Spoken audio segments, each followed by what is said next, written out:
Saturday, the 13th of December 2025. It was very much the end of an era as we saw the very last scheduled timetabled services of the intercity high-speed train in England on the Great Western Main Line in Devon and Cornwall. Now, I wasn't there to witness this, unfortunately, but with a little bit of Train Sim World magic, we can at least take a look at what it was like and chart the history of these wonderful trains. The final departure on this momentous day after 49 years of service was from Plymouth, Platform 6, bound for Lara Depot at just approaching midnight. The 4-car castle set is accurate in terms of length, but we don't have the plug doors variation, at least at the moment.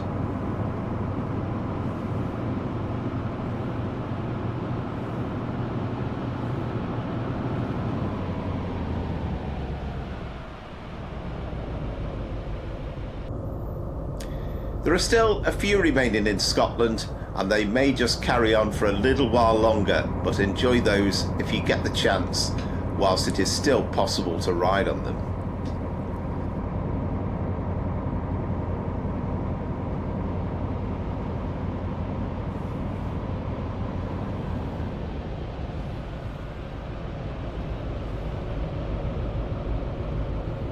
Back to the 1970s, the high-speed train was developed as something of a stopgap whilst large parts of the UK rail network had not been electrified, and it's fair to say it became an instant hit. It was fast, 125 miles per hour running, and it offered that degree of comfort and speed, initially out of London Paddington in 1976 to Bristol and South Wales.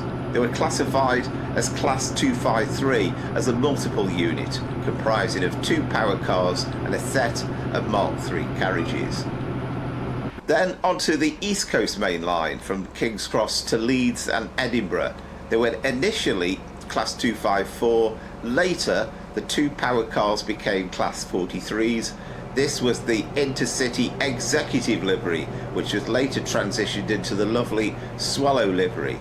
And it was in these colours that on the 1st of November 1987, on a test run between York and Darlington, 43102 and 43159 set a new world speed diesel record at 148.5 miles per hour. It's not been broken since.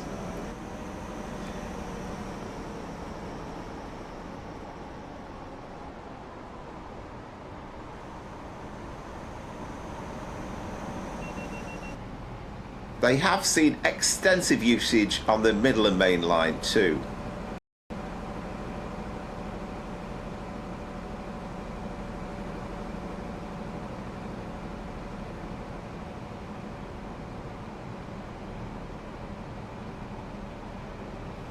And on the cross-country network.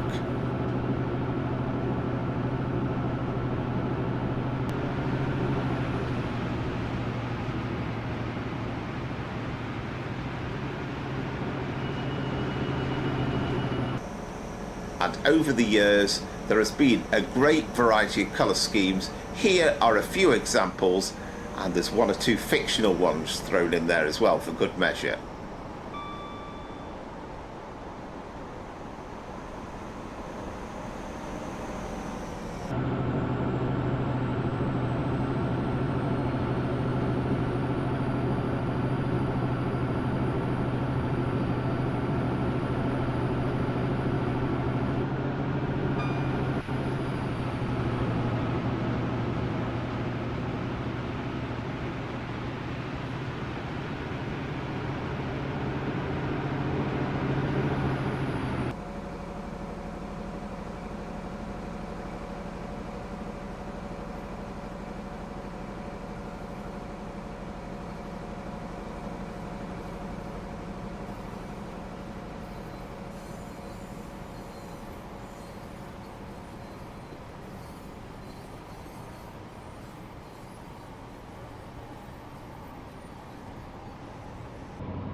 So welcome to St Austell. I've already set the train up because this is very much an intermediate stop on this service, so I didn't want to kind of give the impression that we've had to set the cab up, but of course in reality I've had to do so. This is the West Cornwall local route, and this is the 2019 timetable that has recently been made available on the Trains and Community website by Fibre Optic Cable Core. So we'll take the remainder of the journey into Penzance, and this is replicating one of the last services on the final day of operation. Just waiting for a 13:43 departure, and we're going to be calling at Truro, Redruth, Cambourne, Hale, St Austell, and then Penzance. So all stations very much.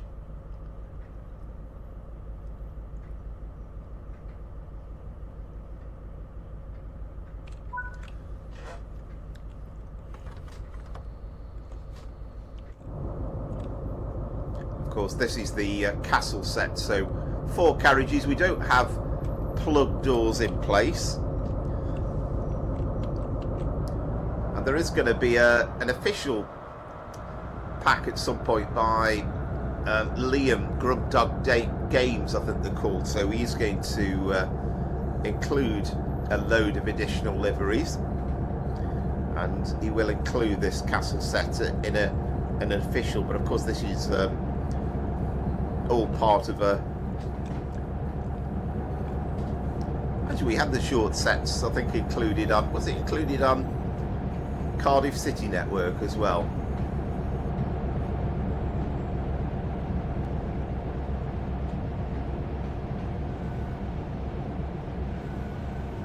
Never the fastest of accelerating trains in the world, it has to be said.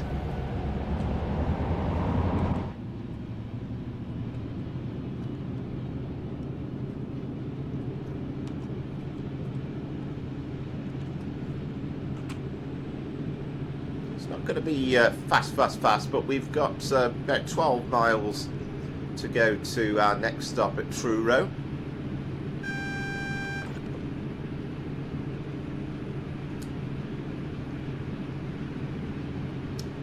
I'm thinking that was an erroneous AWS because we got a green signal. There's no speed reduction marker, and we got an adverse AWS sound, but hopefully that won't be present for the rest of the journey.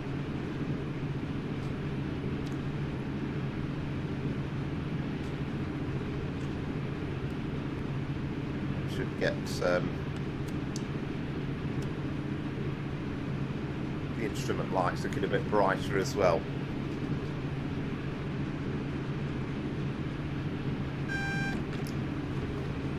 Ah, right.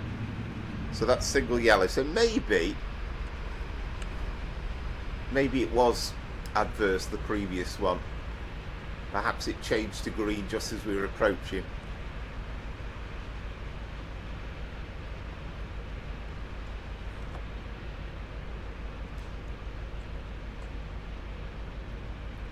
But yeah, it seems really strange that there'll be no more HSDs running in the UK. I suppose you could probably say the exception of that's the Network Rail train, which I saw in the summer actually at Wolverhampton coming through rather randomly, but probably the first time I've ever seen it, I would think. But essentially no passenger services at all in England, and the only ones remaining will be the ScotRail sets, and not totally sure exactly how long they'll still be going for, but it's kind of like catch them whilst you can, because they might be phased out in the next year or two.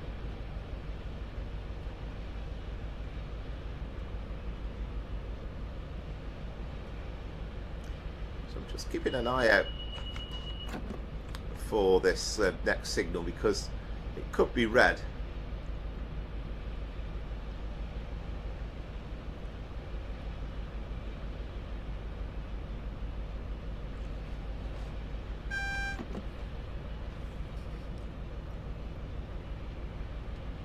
red it looks as though it is as well.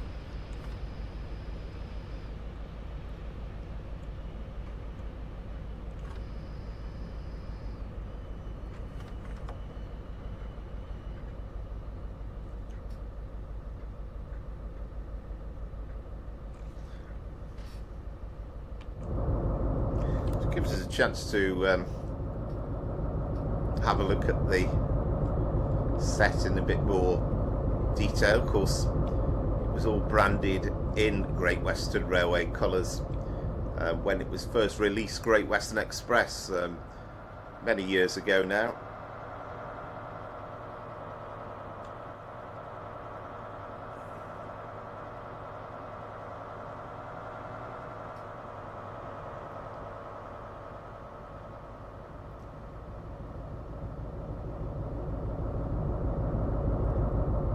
I don't know if we got a movement that's we're waiting for something to come through. Is that a train coming through? Oh, what's this one? Let's have a look. Or is this just static wagons as well? Oh no, we have got a... Oh, we've got an 802.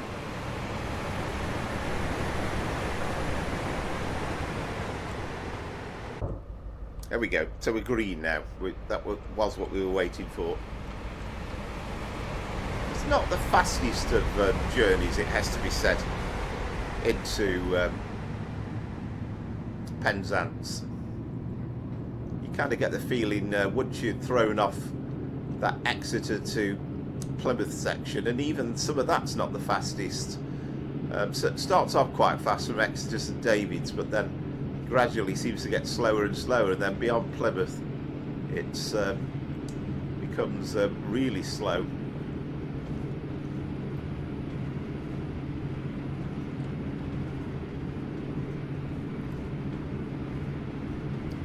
And those are the dedicated China clay wagons, aren't they, which is good to see.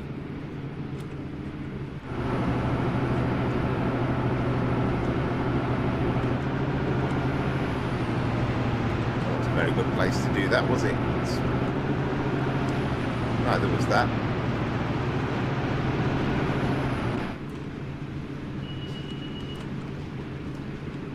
But yeah, it seems it's really sad in many ways, because as we said at the start, 49 years of sort of scheduled passenger running, and it was the Great Western main line that started things off. Of course, they went on to other routes, and that really takes me back to a young age. I mean, I can remember going on holiday to Woolacombe, I think it was, in Devon, and getting my first sight of a HST on the M5. That was about 19. It was either 1980 or 1981. That was kind of the first time I'd seen it. But then, not long after that, we started getting, myself and my father went train spotting quite a bit. So we certainly went to Derby, and we saw them on Derby to, well, there was Sheffield to Bristol services, and I think at the time you'd still got the peaks, the class 45s and 46s going from Derby to St Pancras. But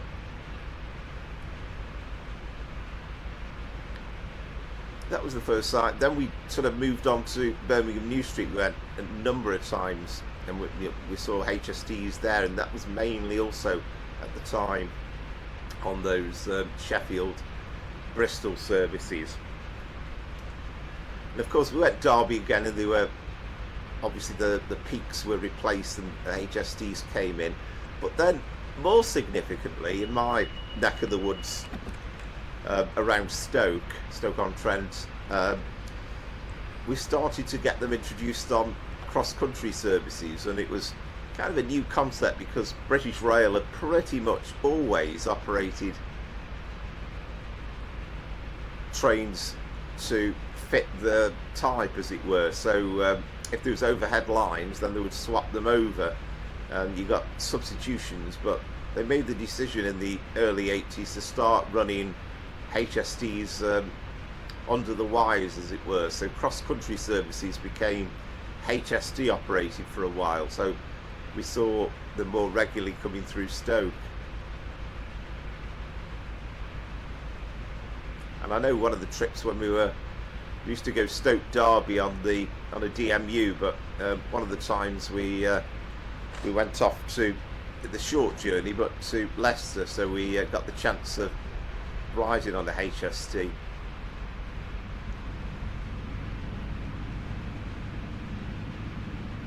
But they really were a breath of fresh air, and although the Mark III carriages have been around for a few years at that point, it still felt like a really modern, dynamic train. And of course it broke, as we said at the start, broke the world diesel record, and it was a relatively simple concept. Whereas the advanced passenger train had all sorts of development problems, and they were trying to do so many things, not just the tilting aspects of it, but the braking was different, the whole sort of setup of the train was just completely different. But HST, essentially, the only difference was the fact that you kind of had a powered loco at each end, or power cars as we should more accurately call them.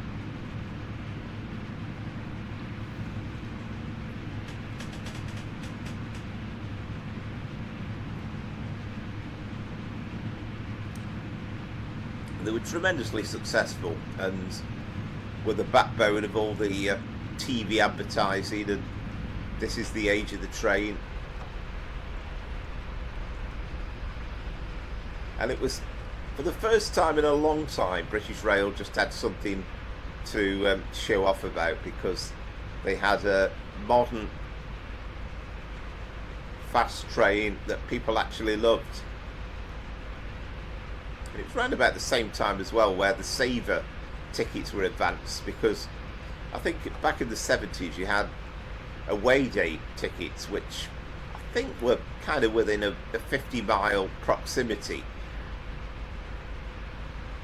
And then saver tickets. Initially I think it was the London saver, but then they carried out the concept. But it was kind of a reminder that it was stupid to run trains about in the daytime. They were obviously getting huge sales at peak time, and they were charging sort of silly money, the ordinary tickets for singles and returns, but just the idea of the saver ticket was, let's get these trains fuller off peak as well, and it was a great concept. And suddenly they were getting huge numbers using the London trains, and then gradually they expanded the idea to the rest of the network as well.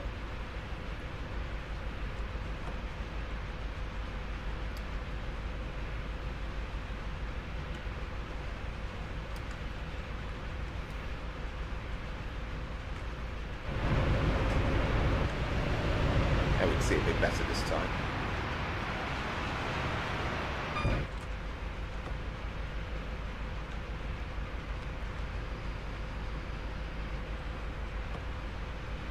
I mean, funnily enough, in later years, the cross-country network actually, there was a kind of a move away from HST sets, even before the Voyagers came in, and we had a period where Virgin introduced more loco-hauled and 47 services.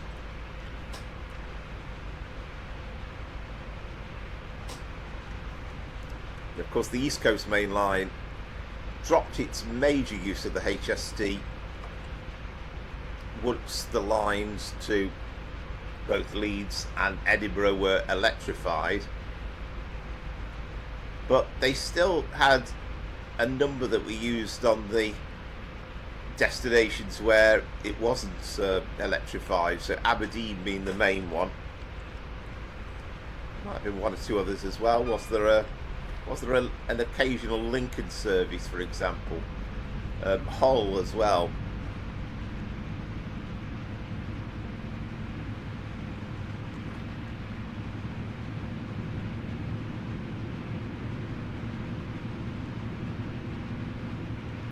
But I think the electrification of the East Coast Main Line helps the situation with Midland Main Line, I think, in particular. So for many years, I think there are stretches of the Midland Main Line now that are 125 mile an hour running, but I think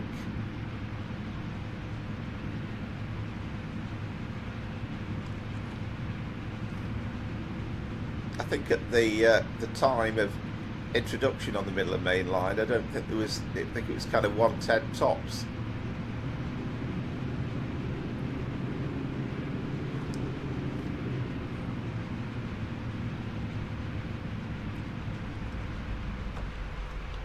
And then when Cross Country took over the Cross Country franchise from Virgin Cross Country, one of their major plans was to bring back some of the HSTs, which they did, and they bowed out a few years back now.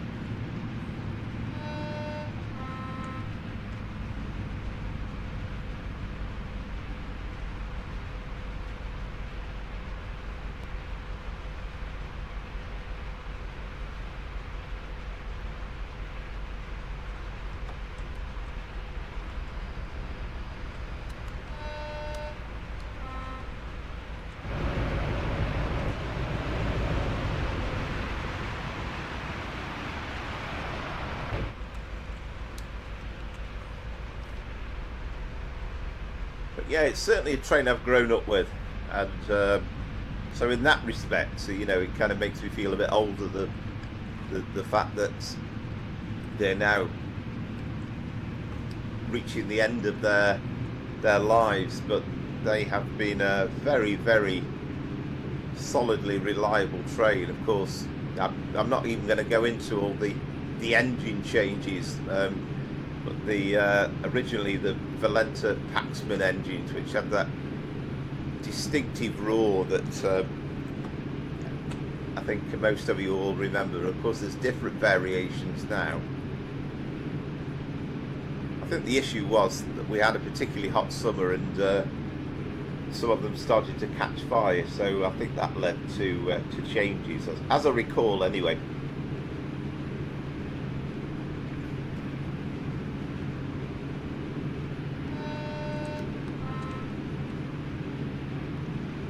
Talking of missing sections, really, we need the bit between Exeter, sorry, not Exeter, Plymouth. Going too fast here, aren't I? A bit of brakes on. So we are not too far off from Truro, but yeah, we need the section between Plymouth and St Austell filling in.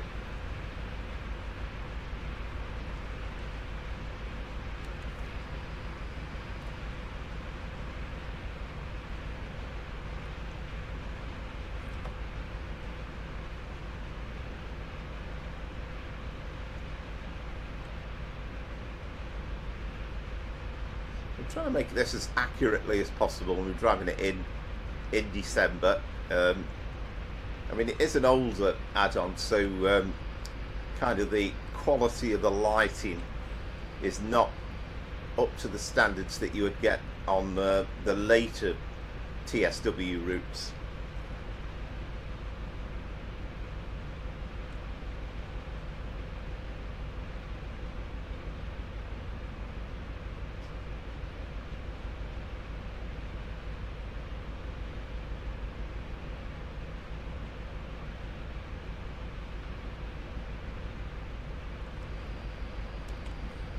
It's quite nice to see the old semaphore signals as well, although again, from a driving perspective, not quite so easy to pick up with what's going on.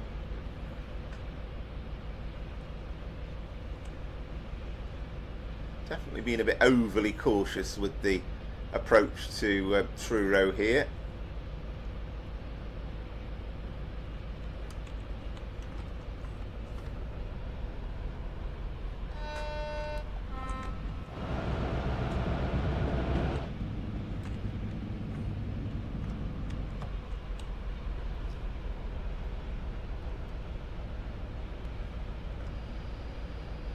mean, I could, of course, have done this service and done Exeter to Plymouth, but I just thought, well, to kind of mark this being the one of the last services on the last day, there's a kind of a certain poignancy about taking it into Penzance.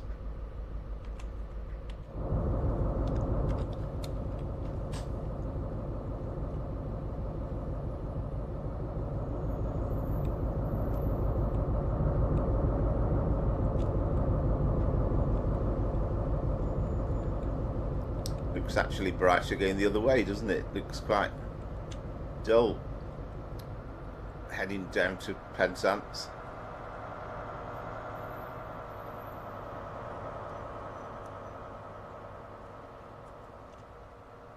Never noticed whether the barriers came down, but I presume they did. Right, lock the doors, it says. And yes, we've got a green aspect now.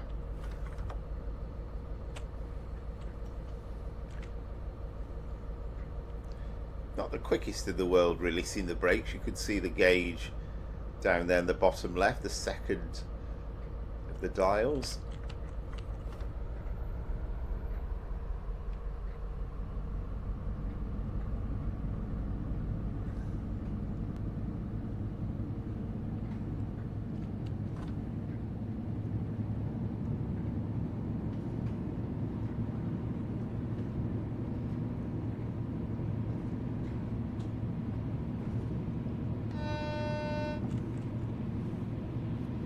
Of course, there was a time when the longest service on the railway network, which was Aberdeen to Penzance, was a full journey, but I think it's now curtailed at Plymouth, isn't it?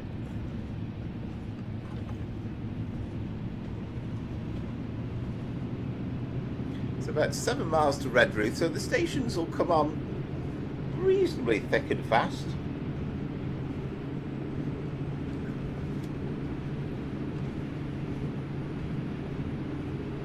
And it's kind of the case that, you know, a million miles away from the coastline, but we don't really get to see it until the final approach into Penzance, and that's a lovely sight in its own right, with St Michael's Mount in the background.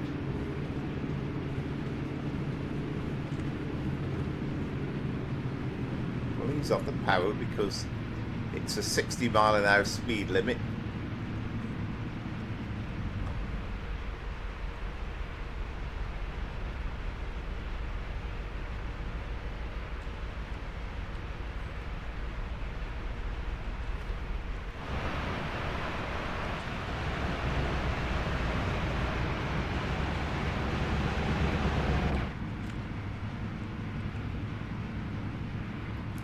Although it's a main line, we're not going to see an absolute shed load of passing traffic, I don't think, on the way to our destination.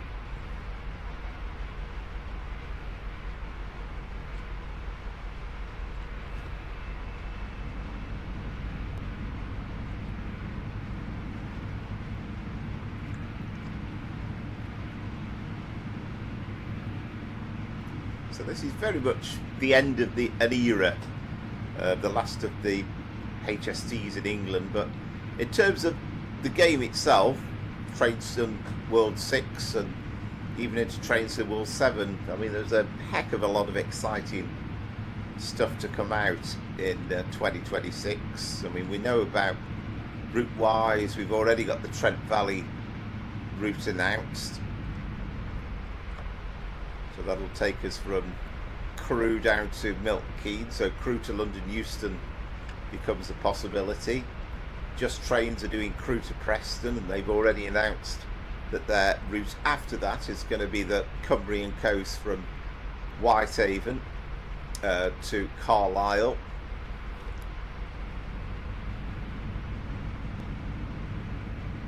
And we've got the Medway Valley route as well, which I must admit, I said when it was announced I didn't feel massively excited about, but I'm sure it'll grow on me and it'll be quite a neat little route, and it's a new foray into TSW in terms of building a route by the Firefly team. They've already got a great background in terms of building enhancement mods for the game, so they've got a good, if you'll pardon the pun, track record.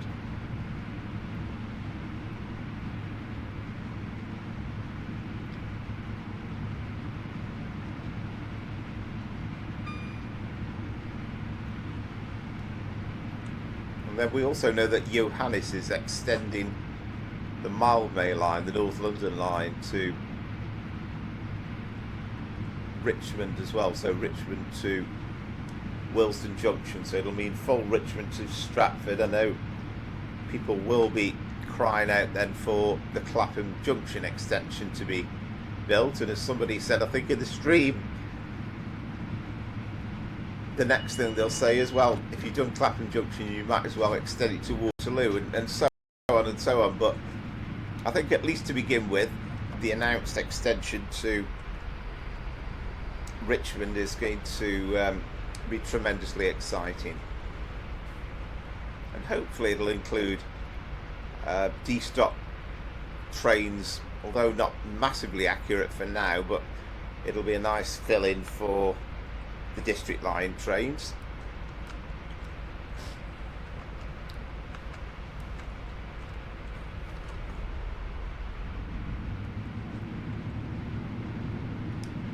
And again, will we see Southwestern trains at Richmond on the main line platforms? Maybe a reskin 350 is a hope for that. There'll be a nice stand-in for the 450.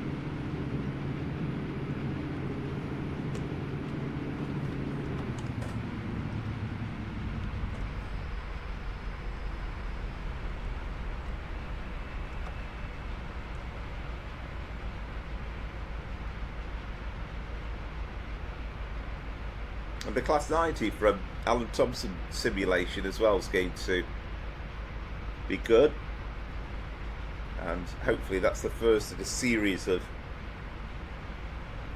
Class 90 releases, because it kind of suggested that in the blurb. I mean, this is going to be the freight one, and a much needed substitute for the Class 66.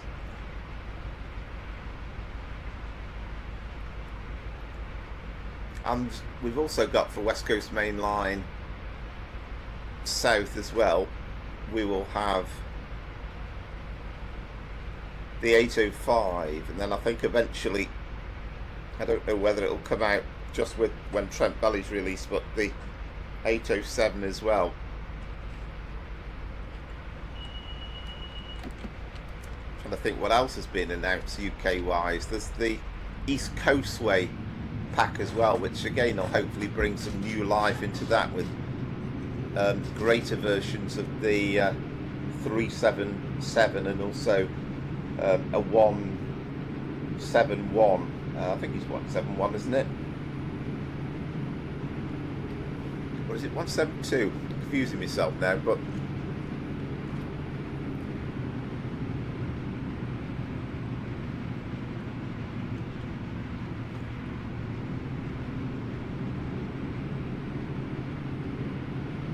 so we're just going to have to be patient. I don't think there's going to be a January roadmap. So I think the first real news. Oh, of course, I haven't mentioned Great Western Express remaster as well, which was trailed with a preview video just before Christmas.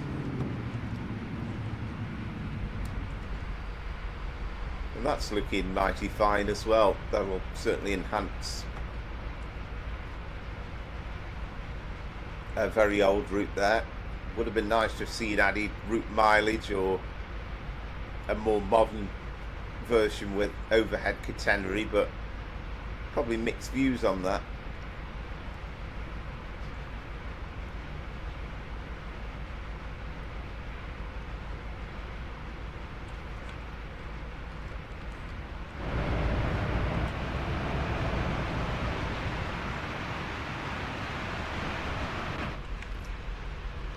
So the suggestion seems to be that the Great Western Express remaster, and for that matter the Grub Dog Games HSD pack hopefully might come out similar time, but certainly the Great Western Express remaster is expected to release in January, hopefully.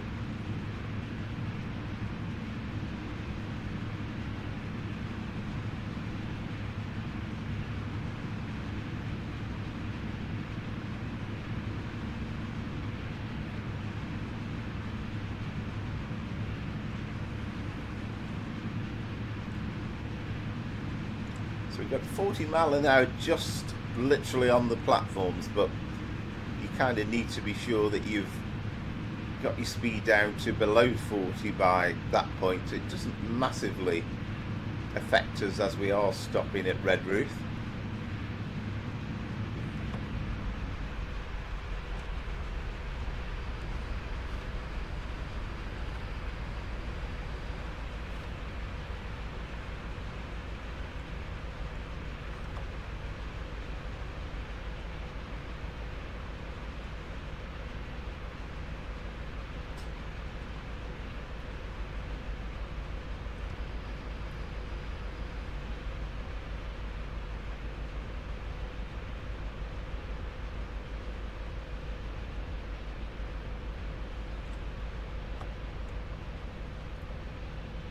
The principle being to try and kind of glide into the platform about 30 miles an hour.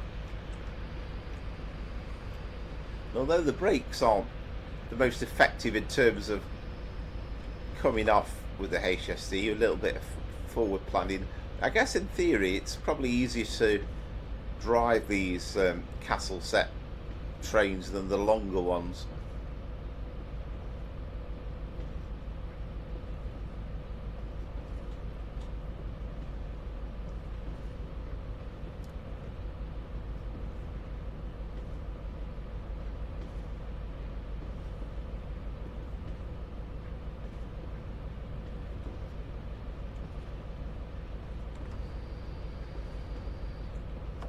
Being a December day, even in the bright sunshine, it's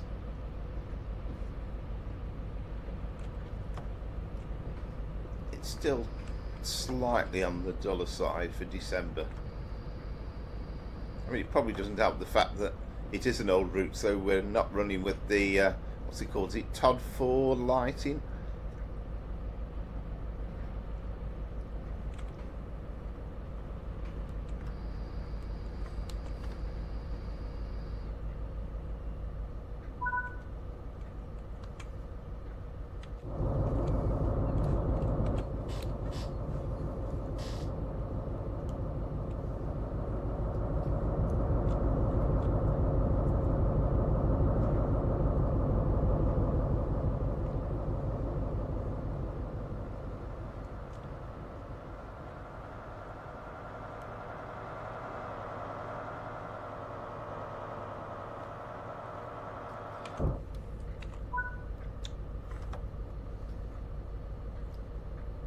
Cambourne next, so a little bit shorter distance this time, 3.6 miles.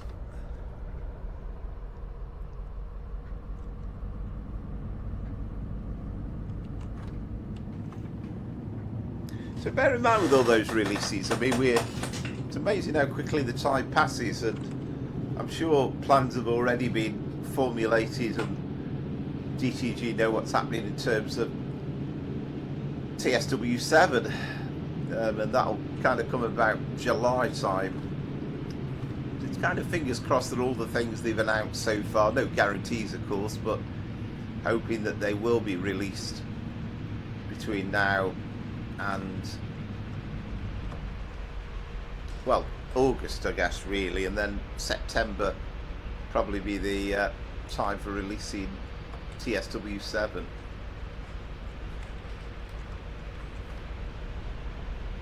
The other thing to keep your eye on as well, and I won't be buying it myself, but this New York Metro Rivals thing, and I think the one thing we are intrigued about is that it'll be built, or it's being built with Unreal Engine 5, so that's something that's obviously we're using a version of Unreal Engine 4 in TSW, so it'll be interesting to see how some of that goes together.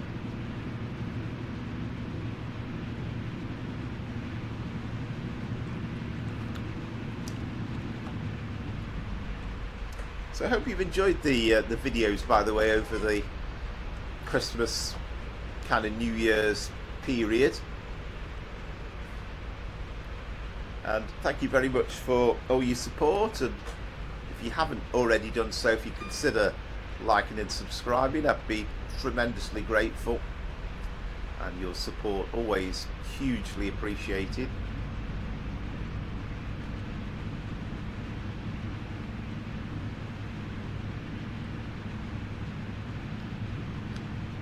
Again, it's such a long time since I've done a run into Penzance that I've got no recollection at all as to whether we have any parts that are faster than 60 mile an hour. Just as I say that, I can see a 70 coming up.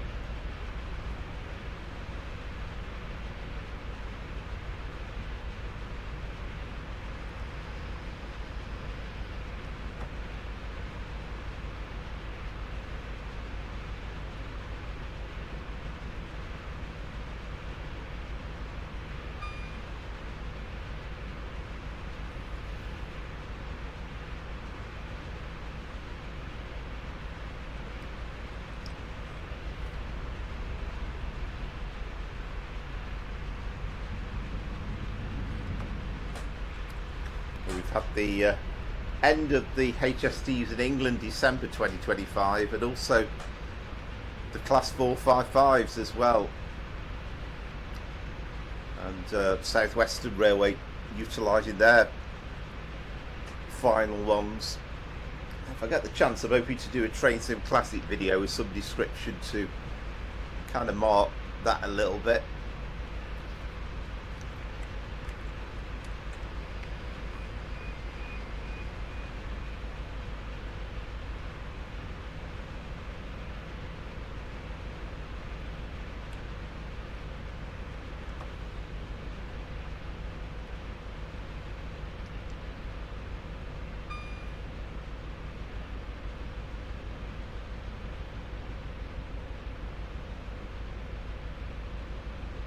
I mean, in the main, I think when you're over a certain age, you never quite think that the newer trains coming out are sort of anywhere near as good as the older trains that are leaving the scene.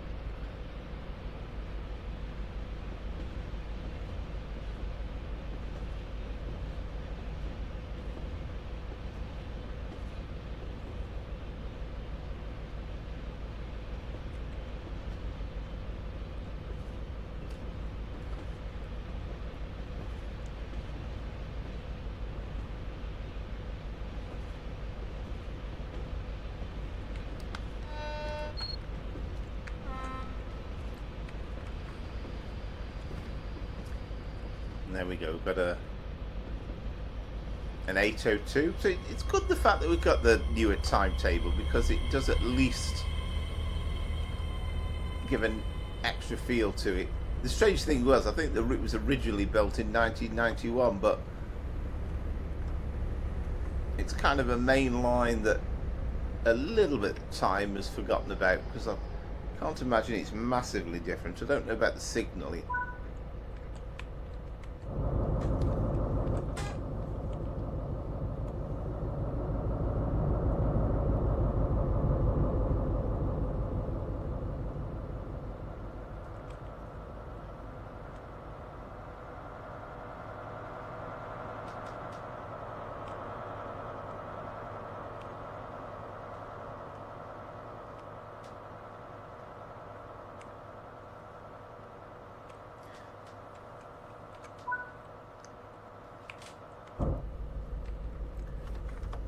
Alright, so Hale is next.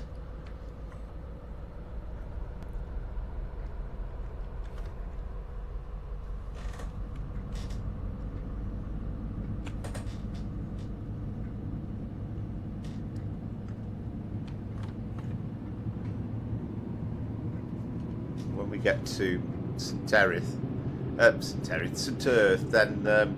then Of course, that's the branch for the St Ives line.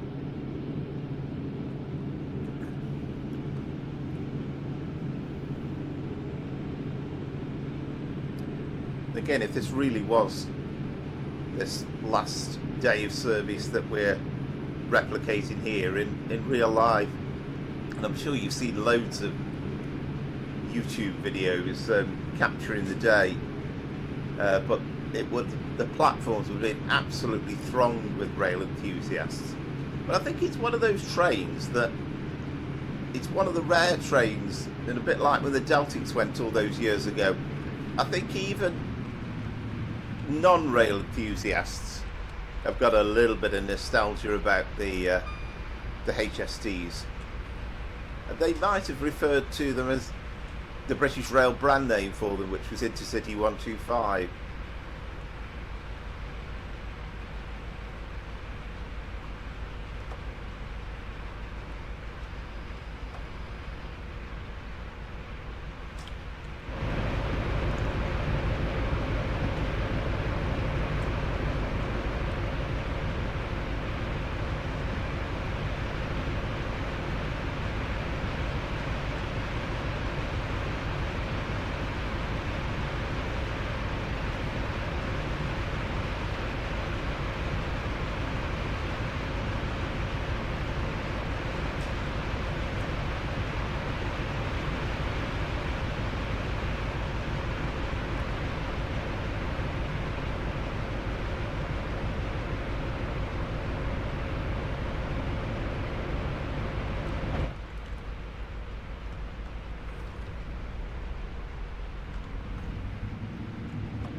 I do know that Hale's pretty close to the coast.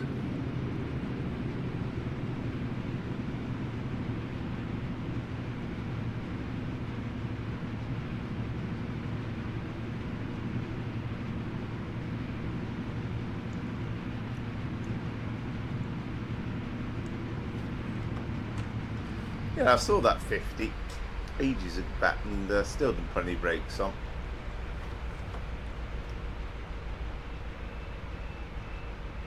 And you can see there, disused platform. I don't have enough knowledge about this particular route to tell you where that was. But if anybody could name the missing stations, then let us know in the comments.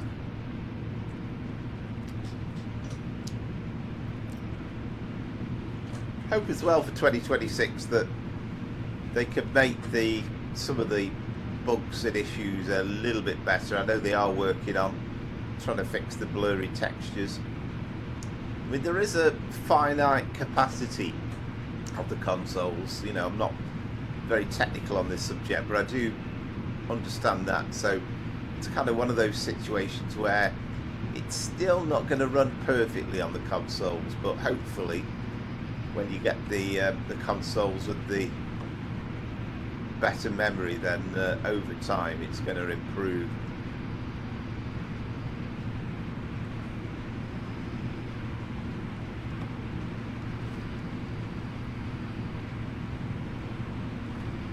It's still a sight to behold to witness a busy Birmingham New Street, for example, Wolverhampton, London Euston. It's really good to see busyness in the train game.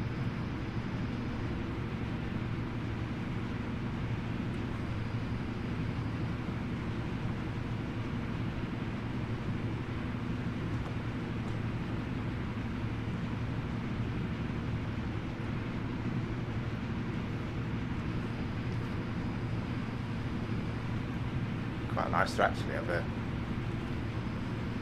speed set on this, wouldn't it? Make life much easier.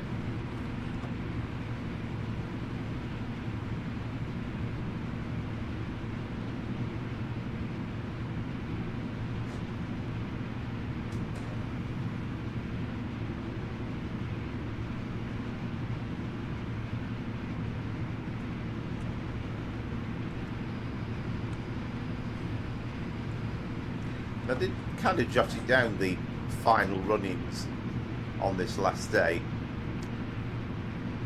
but I didn't want to do any of the later ones because I was conscious that we'd have been driving in the dark, and whereas it's fairly fascinating coming out of Euston in the dark, at least you do have plenty of lights on other buildings, whereas this would be totally and utterly pitch blacks in most places. So I thought, well, it's not fantastically exciting to watch a stream in the dark.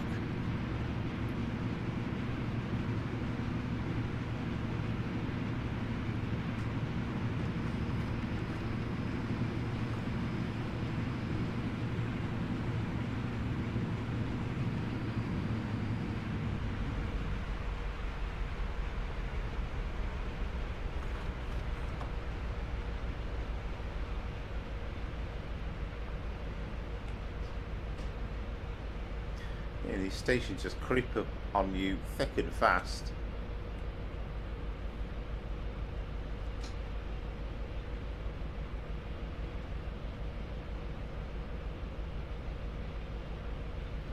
Kind of getting into that kind of golden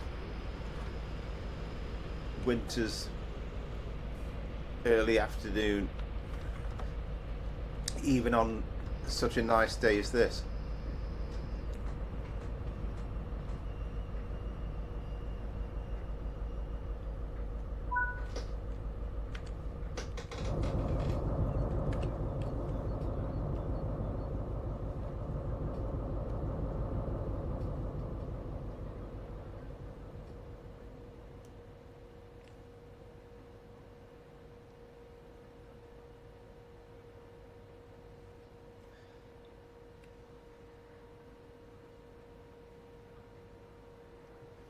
Okay, a lot of the roads are a little bit basically done, but nicely filled in though.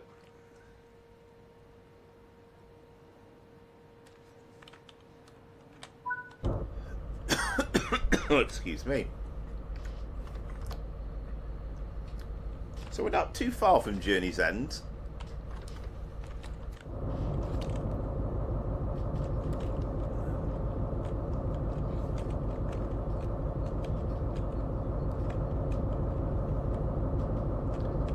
Do it from idle.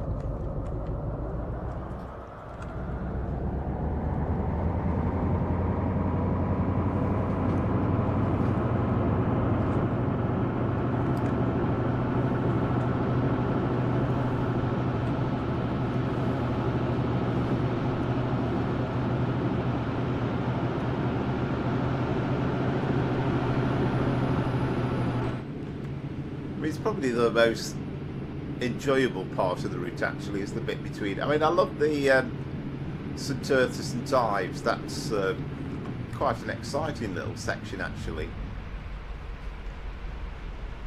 But the highlight of this route is definitely the section between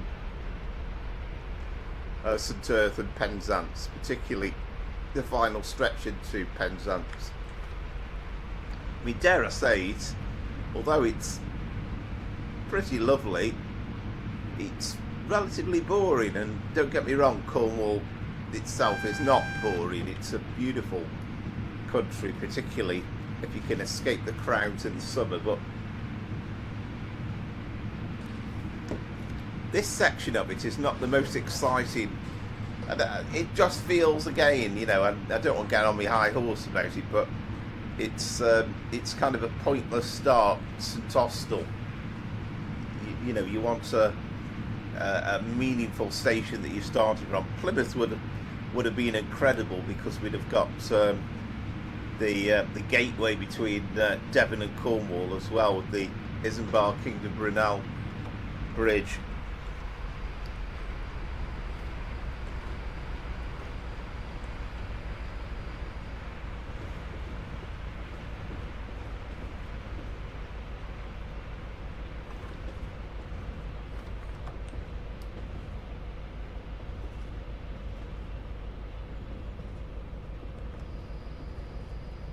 Although it's 2:30 in the afternoon, on a December's day, it almost feels as though we're heading towards night time.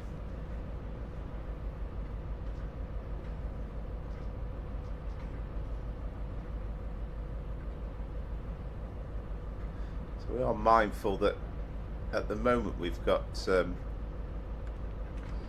an adverse signal, but we'll wait and see before we set off.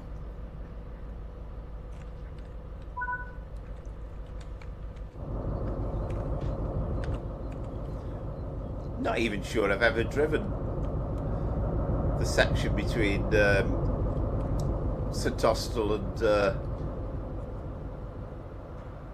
Penzance with a Class 150 as it came out with. This is the St Ives branch.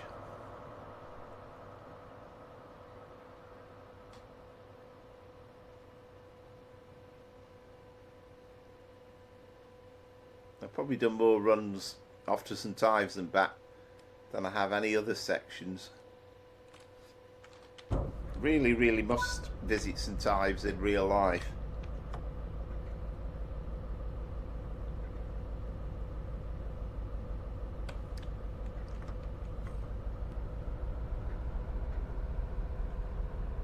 So we've got a little bit of 75 mile an hour running.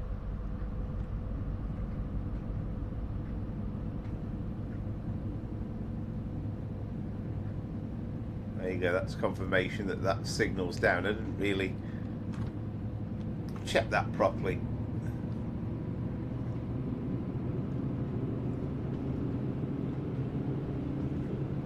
I mean, sometimes with TSW the signalling doesn't work perfectly because I think the closing of the doors can reset the platform signal sometimes into a green.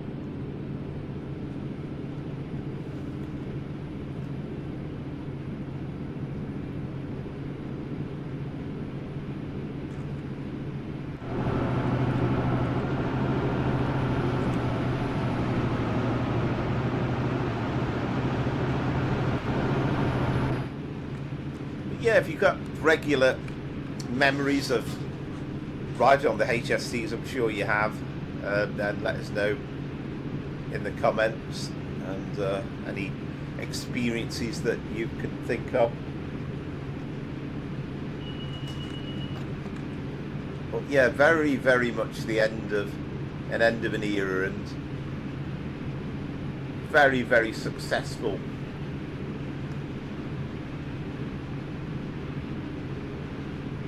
And they have been exported as well, and we'll see.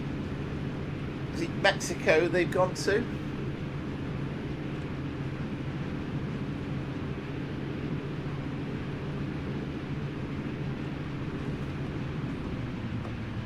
It's nice the fact that they repainted a power car, I think it was 43002, into original Intercity 125 British Rail blue colours, blue and grey, and they renamed it Sir Kenneth Grange, and of course it was he that designed this great cab. And if you look at the prototype, I mean, the carriages are very similar, the power car looks fairly similar, but this particular classic front end style is what Sir Kenneth Grange came up with,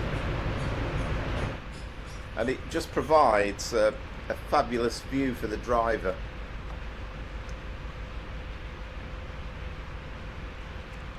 There's certainly nothing getting in the way of the view ahead.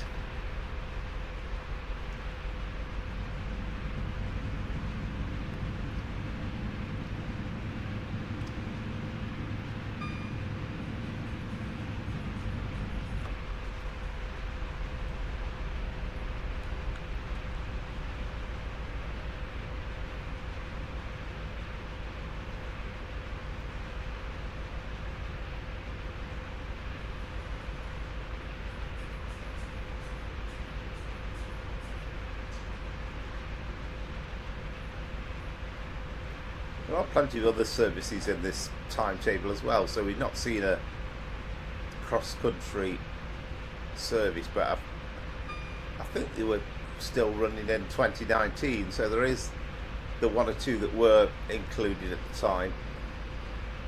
But have a look at the Train Sim community website for the full details of the timetable. And as I've said many times, but it's the things like the new timetable mods. Yep, we look forward to the brand new content coming out that we pay for, but some of the free stuff for the PC is a work of art in its own right. Just adds just something different to it breathes new life into these old routes, which otherwise you might never dust off the covers, as it were, and play them.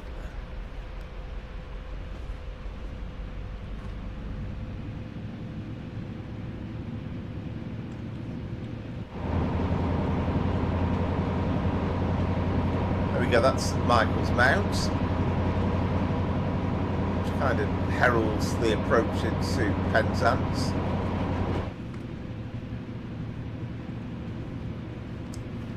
And I suspect that's supposed to be the sleeper carriages for the night Riviera berthed there, because that's class 57 hauled.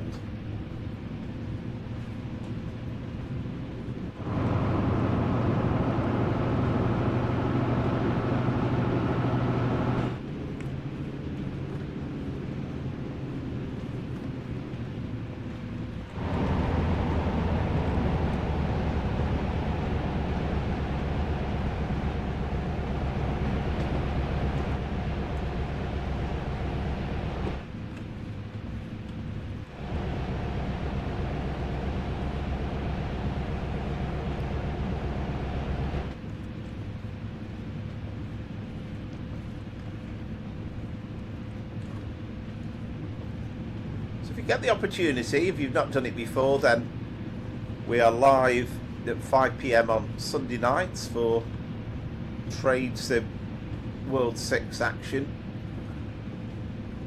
We usually do 4 hours. We try and vary it up as much as possible with the different UK routes. I'll try and showcase some of the new mods that have come out as and when they come out. So if you've not joined us before, then please do so if you get the chance. And you also have the opportunity as well, you can, if you want to do the same run at the same time, and I'll try and advertise on the channel, on the posts in advance what the services are going to be. If you want to try the same run at the same time, and we've got a growing band of people that like to do that now, thanks for them, started with Amaze Taze about a year ago now, actually.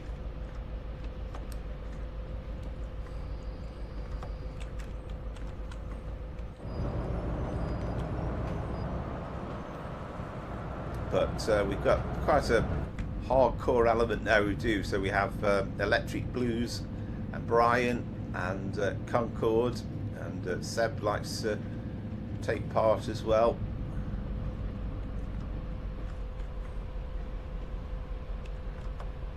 But I'll try and put your score up at the end of the run as well. We have a little leaderboard that goes up. It's all a bit of fun, but the idea being it just adds to your interest in driving the service, and I think it generally just improves your skills a little bit, because you start to realise, and I've done a bit of speeding here today, and it's kind of like funny, but when you're doing it slightly more competitively, you're really trying to concentrate, making sure I'm not going to speed, I'm going to concentrate.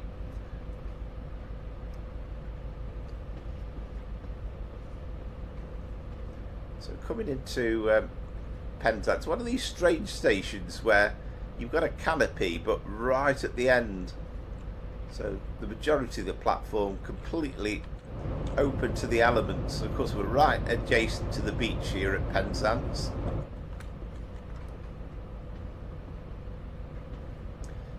And okay, as I said, it's not TSW6 lighting because it's an old game, but you almost feel at 20 to 3 that we're in the twilight zone.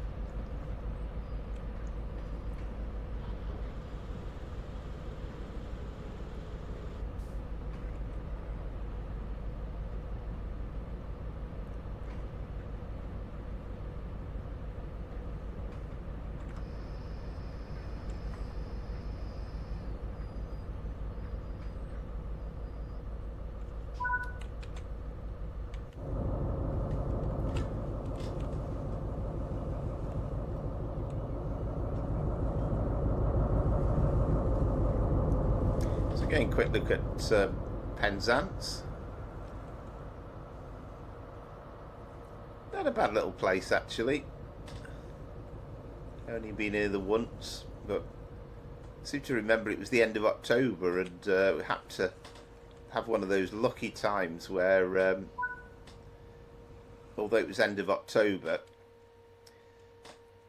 it happened to be sunshine and it was felt almost mild. Was it end of October, end of November, something like that?